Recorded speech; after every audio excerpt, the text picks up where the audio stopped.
96 countries में price में रद्द बदल हुआ है, ये कोई नई बात नहीं है।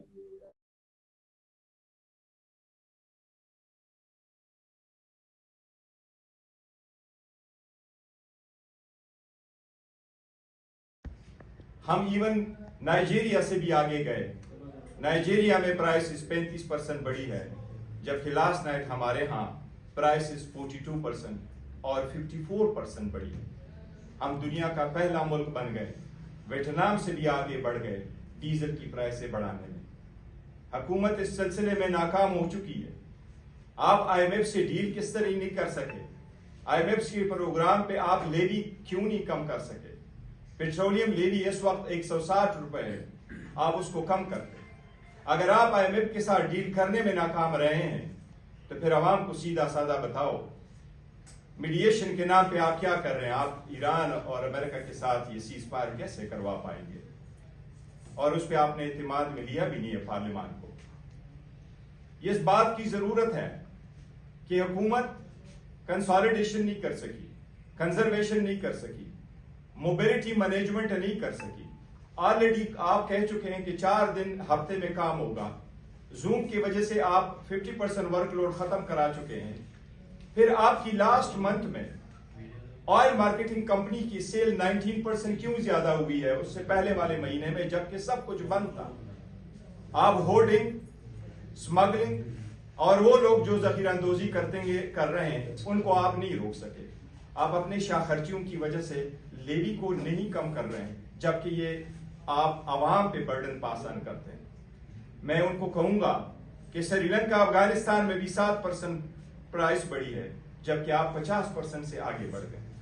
और सबसे पहले मैं उनको मिसाल दूंगा कि हमारे दुश्मनी से, लेकिन हमारा पड़ोसी यहां मौजूद है, पड़ोसी मुल्क में, वहां उन्होंने अपने जो एक्साइज ड्यूटी लगी थी उसको 13 रुपए से 3 रुपए पे लेके आए ताकि अवाम पे बर्डन पास ऑन ना कर सके।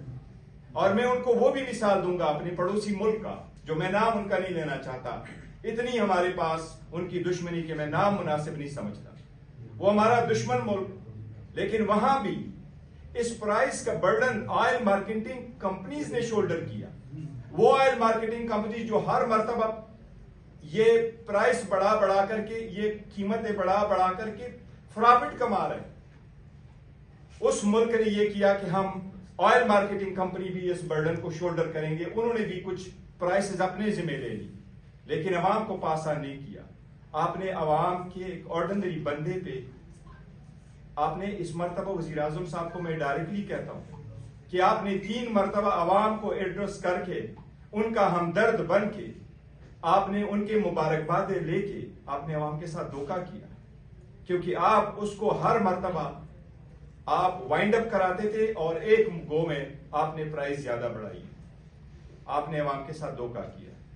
ये साथ जो आप सब्सिडी दे रहे, इस वक्त पाकिस्तान भर में KPK में तकरीबन 14 लाख की बाइक्स है, पूरे पाकिस्तान में तकरीबन 2.5 मिलियन के हैं, ज्यादा है 25 से समथिंग। इस पे अगर आप देंगे सब्सिडी, आप ट्रैक्टर को कहते हैं हम सब्सिडी देंगे, आपने मिसयूज के लिए, करप्शन के लिए एक और रास्ता निकाला। बेनजीर इनकम सपोर्ट में पैसे जाते रहे, लेकिन ट्रांसपेरेंसी न होने की वजह से आपने देखा कि 700 अरब रुपए तो स्पेंड हो गए, लेकिन बहावल नगर में एक औरत भूख की वजह से मर गई।